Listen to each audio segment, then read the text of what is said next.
എൻ്റെ പേര് ലിസി ജോസഫ്. ഞാൻ വരുന്നത് കർണാടകയിൽ നിന്ന്. ഞാൻ ഈ പുണ്യഭൂമിയിൽ കാലുകുത്തുന്നത് 2019 അത് ഞാൻ സ്വന്തം ഇഷ്ടത്തിൽ വന്നതല്ല. അമ്മ മാതാവ് എൻ്റെ നാത്തൂനിലൂടെ എന്നെ ഇവിടെ എത്തിക്കുകയായിരുന്നു ഉണ്ടായത്. അതുകൊണ്ട് 10-22 വർഷം ഞാൻ കരയാത്ത ഒറ്റ ഒരു ദിവസവും ഇല്ലായിരുന്നു.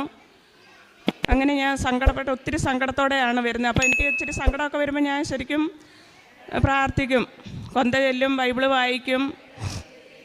അങ്ങനെയൊക്കെ ഇരുന്നാണ് എൻ്റെ സങ്കടങ്ങളൊക്കെ ഞാൻ മാറ്റുന്നത്. അങ്ങനെ എനിക്ക് തോന്നി ഒരു ധ്യാനത്തിന് പോകാം. ഭയങ്കര ഒരു സങ്കടം വന്നപ്പോൾ എനിക്ക് തോന്നി ഞാൻ ധ്യാനത്തിന് പോകാം.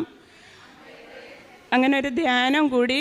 അപ്പോൾ അവിടെ കൗൺസിലിങ്ങിന് പറഞ്ഞത് അമ്മ മാതാവ് എൻ്റെ കൂടെയുണ്ട്, അമ്മ മാതാവ് എനിക്ക് വേണ്ടി കരയുന്നു എന്നുള്ളൊരു മെസ്സേജ് എനിക്ക് തന്നു. അങ്ങനെ ഞാനിവിടെ വരുമ്പോൾ ഇവിടുന്ന് ആദ്യ എൻട്രൻസിൽ തന്നെ ഒരു രക്തക്കണ്ണീരിൻ്റെ ഒരു മാതാവ്